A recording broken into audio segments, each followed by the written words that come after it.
关于金丝楠木，实际上在众多名贵木材里面，能仿金丝楠木的其实是最少的。我们这里说的真正的金丝楠木学名为小叶真楠，其实这就是很多黑心商家搞的一种混淆视听的一种说法。比如你们看我手里这个，它从广义上来说也称为金丝楠木，它的花纹确实也是没有问题的。那我们现在就来看一下它和小叶真楠到底有什么不一样的呢？这个是我们刚切开的2颗，这个是个假的，里面的颜色很白啊，你看里外颜色是有很大区别的。这颗是真的，里外的颜色就是一致的，并且这个真的切开之后是有非常浓郁的香味散发出来的。它跟小叶真楠同样拥有非常绚丽多彩的花纹，并且它的花纹也有一步幻影的感觉，但是它的花纹没有小叶真楠的那种灵动感。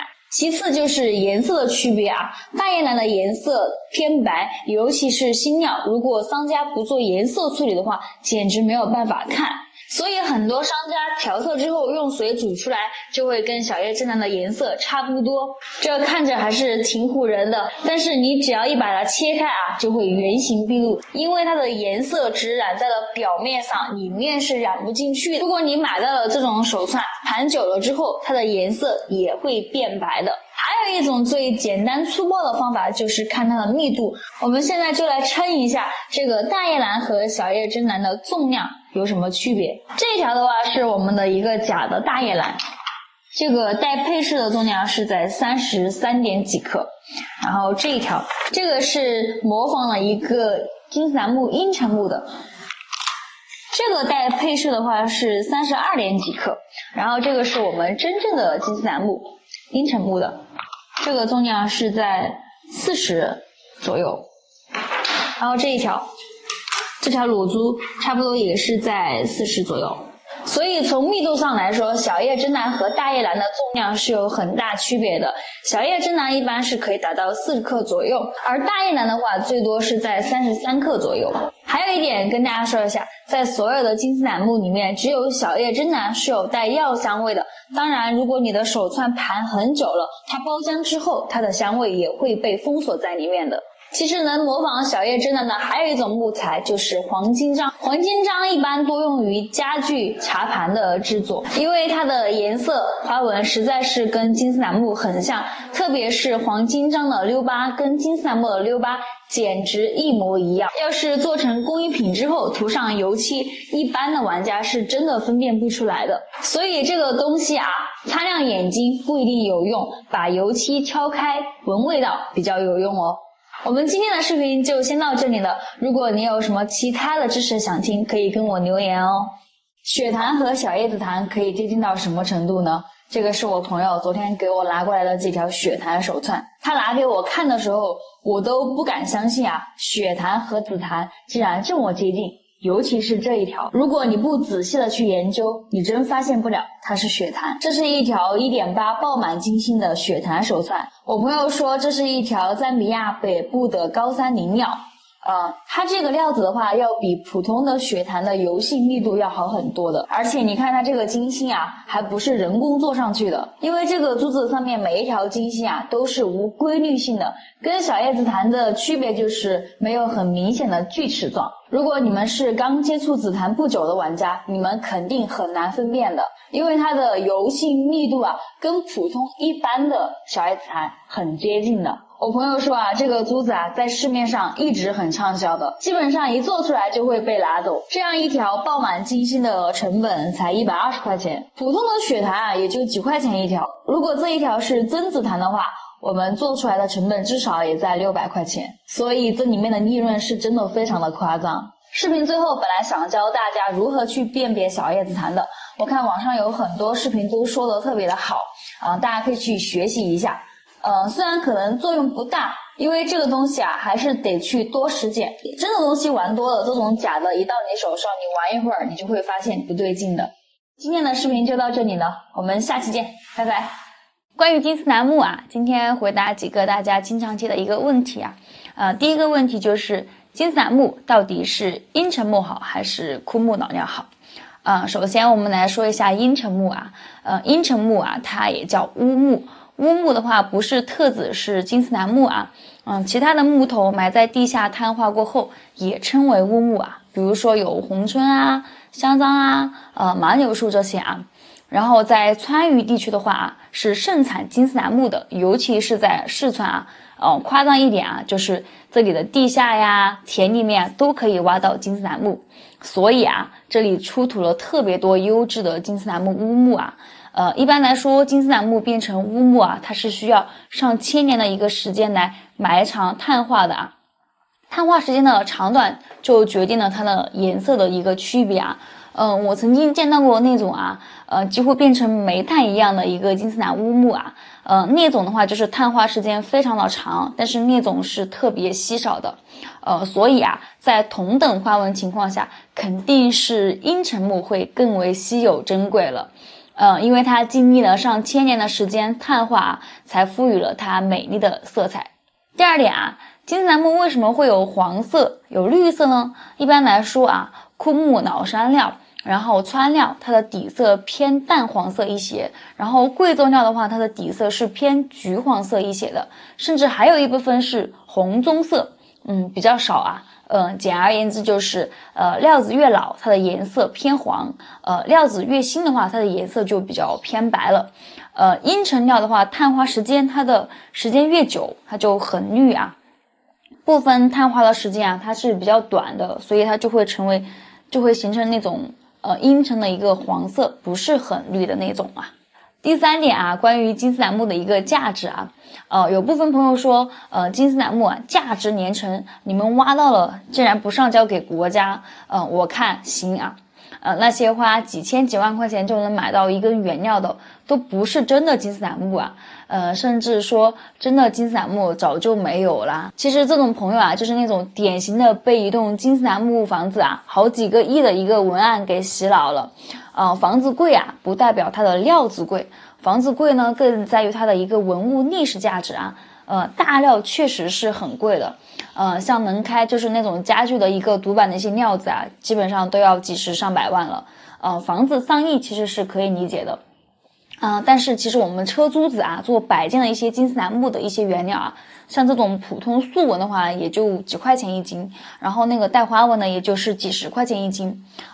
那么为什么一条就是这种好的一个金丝楠木的一个珠子啊，为什么可以卖到几千块钱呢？因为啊，在一根就是重达几十几百斤的一个木头上面啊，它花纹好的只会占一小部分，真的只会有一小部分啊。然后比如说我这一根料子可能能做500条，但是花纹好的就只能挑出个上10条来，所以是物以稀为贵啊。第4点的话就是金丝楠木怎么去盘玩呢？金丝楠木它是一个软木之王啊，第一个就是盘的时候一定要去戴手套，不能碰水碰汗的。然后第二个就是盘玩的时间啊，盘玩的时间就每天可以盘1个小时，然后盘了之后盘1周放1周啊。第3的话，金丝楠木嘛，千万不要去磕碰的，因为它的木质比较软啊，容易起一些小坑。然后第4个就是它一个怎么存放啊？金丝楠木就是给它放到一个干净的地方就可以了，因为金丝楠木它是一个防虫的。然后我们最近又刚好做出了一批金丝楠木的一个龙胆纹的一些珠子啊，可以给大家来欣赏一下。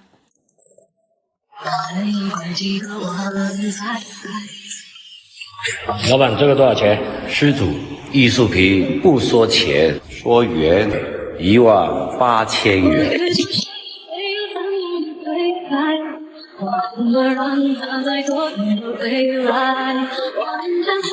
小叶紫檀泥料啊，我经常会给朋友介绍这条泥料的小叶紫檀还带金星啊，密度很高。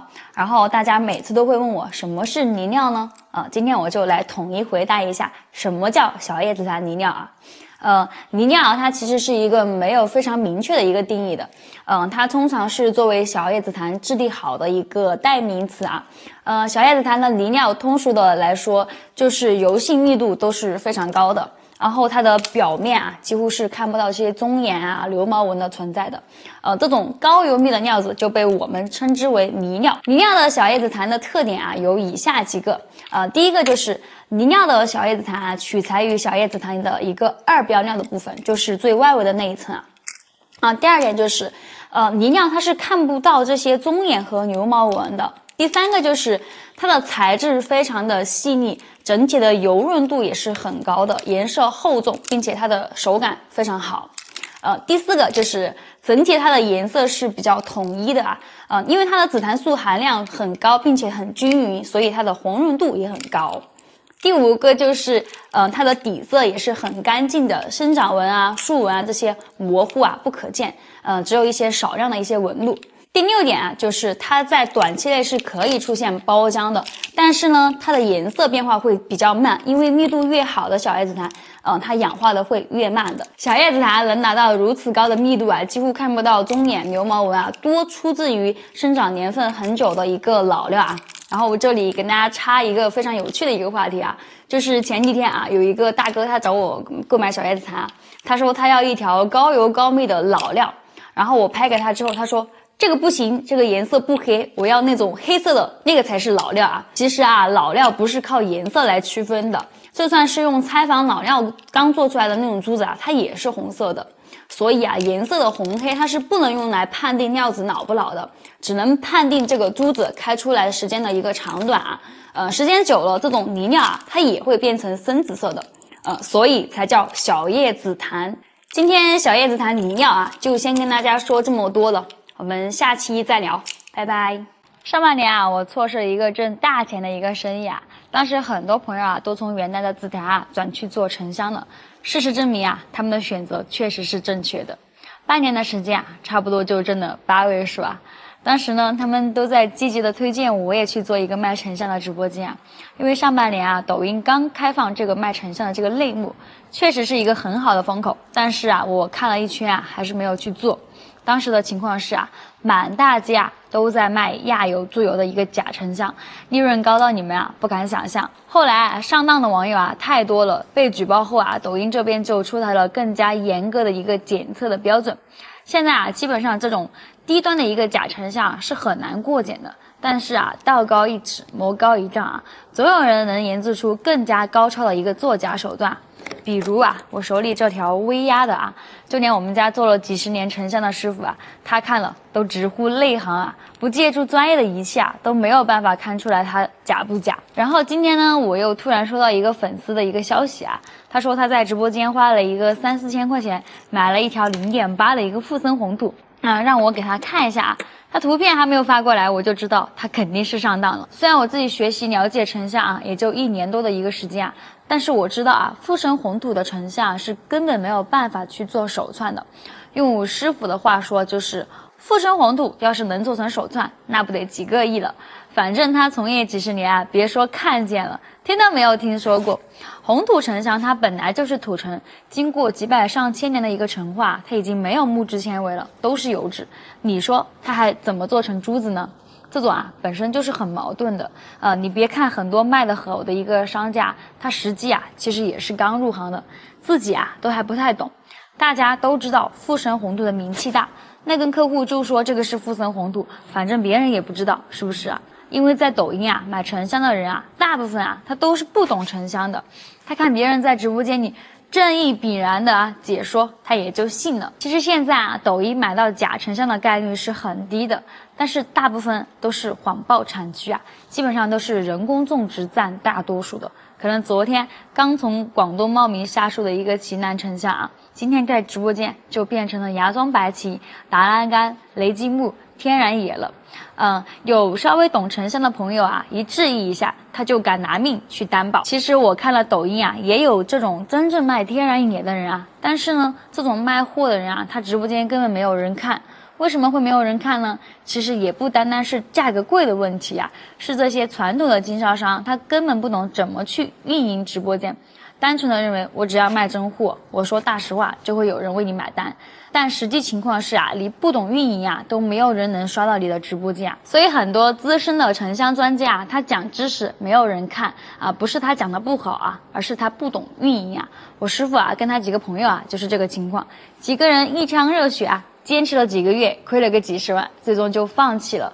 现在跟我们几个年轻人一起去做直播，我们也是筹备了半年啊，现在也想回来好好把直播做一下。以后我也会卖沉香的、天然野的、人工种植的、母树结香的，我都会卖。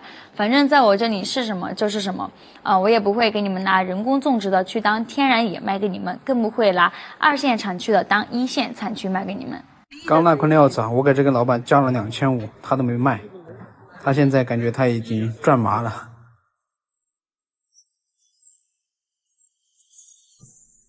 这个行业真是有点眼力啊，都能挣到钱。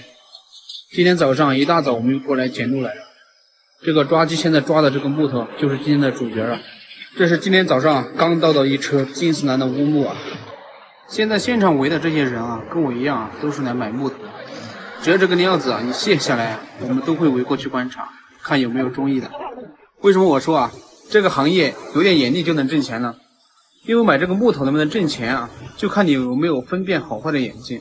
这个木头的好坏呢，它就取决于有没有花纹，因为金丝楠的花纹越好就越有价值啊。但是呢，这些木头啊，它都是刚从地里挖出来的，所以它表面全是泥巴，完全是看不清楚里面到底长啥样。所以啊，你得通过一些细节去判断啊，是否值得购买啊。看准了啊，运气好的话，翻几倍那都是小问题啊。那肯定会有朋友说，为什么不给它冲洗干净以后再买呢？也可以啊，只不过洗干净以后价格就不一样了。老板看货好的话，就会坐地起价了。所以啊，这个就只能拼谁的眼力好，谁敢先下手了。我们今天还是来的有点晚了，有几个好货啊都被别人先下手了，尤其是这个料子，你们看，别人4000块钱买下来的，我也看上了，只不过被这个老板先成交了。6000不好的。刚那块料子啊，我给这个老板加了2500，他都没卖，他现在感觉他已经赚麻了。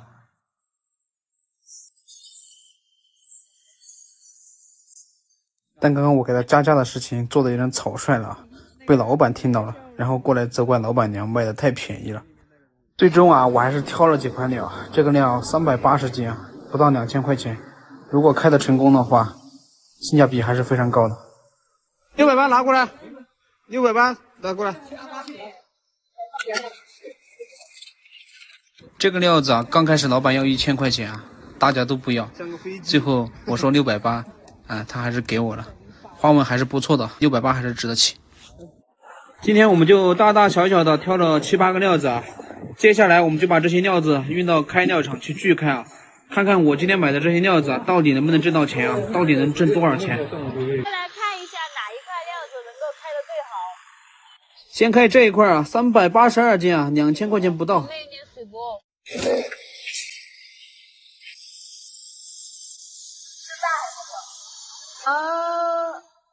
哇，好干净啊！哇，下面真的好干净啊！这个掉了泥巴。不出我们所料啊，还是有雨滴纹啊，面板很干净也很大，赚了。不错，还可以啊。就这里一点点没有。还可以啊，这一块真的还可以啊。看下一个，这个料子2400，我们看一下怎么样？很漂亮哦。切了一对正尺。今天开了2块啊，效果都非常的不错啊。看一下这个开出来了2个茶台料子，然后还有一个大的一个茶台，然后另外一根料的话就是开出来了非常多的这个正尺料。并且每一块的花纹真的都是满波纹的，特别干净。我的眼光还是非常不错的呀，非常好。主要是又干净，然后呢又大，这种就是很难得的料子，并且这个它就真的波纹非常的满，非常干净啊。然后做珠子的也有了，做正尺的有了，做茶盘、做茶台的都有了。这2个料4300块钱啊，我觉得可以卖个15000到18000吧，可以，赚麻了。这是我们10天前从重庆花了一个大价格买回来的木头啊，它是一个重达400斤的乌木，而且花纹非常极品。哎呀，我隔到这个我就已经看出来了，这个花纹还是很不错的，哇塞！经常看我们视频的朋友应该一眼就能看得出这是什么木材了。像这种尺寸、这种花纹的乌木啊，现在已经非常少了，所以价格是比较贵的。但你肯定会说啊，贵有贵的道理啊。但说实话，这种料子风险挺大的。我们家师傅就经常劝我们少买这种料，因为他经常买吃亏。总结出来的经验就是，卖料的人但凡觉得这个料子没有风险，他都会自己开了卖，他们能挣更多。卖给你的可能往往都是存在一定风险的料子。我们今天这颗料也是如此。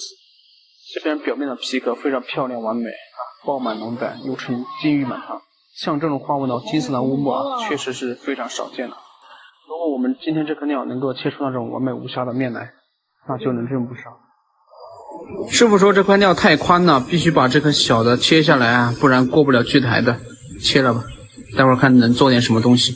现在跟师傅沟通一下这个东西应该怎么切啊，毕竟这么贵的东西啊，咱们一定要做到利益最大化，切精准一点啊，多切一片面板出来都不得了了。现在就要开始切了，这块料最担心的就是它里面有没有黑线，如果没有黑线的话，什么都比较好说了。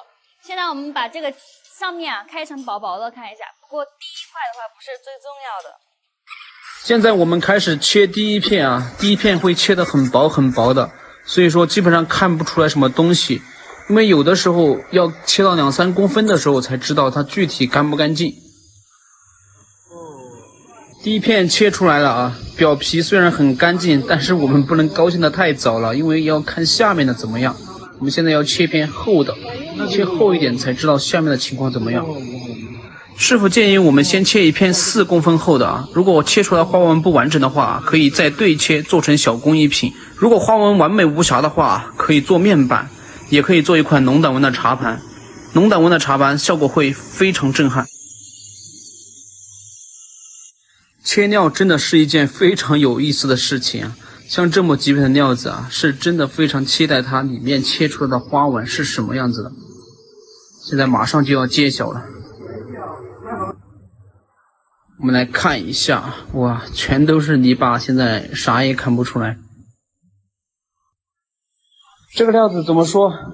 我觉得已经非常完美了，因为很干净。可能你们现在觉得没那么干净，但是我跟你讲，这个阴沉木它需要放一下，氧化一下，你就知道它是真的非常干净了。但是这个料子也有一些缺点啊，给你们看一下，还有几个虫眼。但是无伤大雅，不是很大。我们现在面临一个选择啊，师傅说可以继续开1.2的做灌皮箱、首饰盒、纹身盘之类的，但我们认为这个料子做一个茶台也是不错的选择，它同时可以把这个漂亮的面板花纹啊完整的给保留下来。最重要的是啊，做这样的一个浓胆大茶台啊，做出来之后效果会非常震撼，我觉得也更有意思。最后啊，我们这片边角料可不能浪费了，我们让师傅随意的切了几刀，然后切了2块正齿，到时候干了以后再拿去做更深层次的加工。这根料子啊，没有想到我们切2刀就给它完成了。没有开这个之前，我们是想着，如果这个里面有黑线或者是有一些不怎么完美的地方，咱们就给它切成那种小块小块的，做一些官帽箱之类的小器件。结果切了1刀之后发现，我的天哪，这个真的太完美了，没有黑线，没有瑕疵。所以说我觉得做小件是特别浪费的，所以我们就决定直接做成一个大件。把这个做成茶盘的话，就是零瑕疵满花的一个金玉满堂的一个茶盘了，非常漂亮，并且它的花纹特别立体。我们现在是没有打磨、没有上水的一个效果，就能够达到这样了。然后切完这一块之后发现，哇，这不就是一个完美的茶台吗？这个造型真的是，就是我们说的最完美的茶台一个造型了，特别好看。关键是这个花纹还这么满。平时我们看到的茶台再怎么满的花纹，是不是就是有一些空的？但是这一块它真的就是又完美。这一块的话，我们现在就只需要给它加几个腿，然后等它干了之后，就可以直接做成一个茶台了，非常漂亮。边角料里面还取出了一对正齿来，这个相当于是白剪了。漂亮，这是一木三器。漂亮，一木三器。这个就是我们今天的收获了，开得特别的成功。我们下期见了，拜拜。一把什么样的椅子可以卖到5500万？就是我手里这一把，明墨清初的黄花椅脚椅。刚好我们的一位粉丝老大哥啊，他几个月前就委托我们，让我们给他做一把这样的椅子。但是呢，他的预算只有10万块钱左右，所以说做一把黄花泥的话，预算肯定是不够的。我们就建议他做一把全无拼补的小叶草。起码这个短的光上。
我们的第一把全无拼补的交易现在已经全部做好了，历时1个半月，真的是耗费了很多时间跟精力啊。光这个打磨啊，我们就用了5天时间，因为是纯手工打磨抛光的。大家看一下这个后背的镂空雕花都是一点点磨出来的，真的是非常的精美。并且我们这把椅子选用的材料是非常好的，都是高油高密的，现在是它最初的一个样子。等1年之后，它氧化变黑后会更加好看。现在我们就一起来欣赏一下这把用小叶子檀做的头把交椅。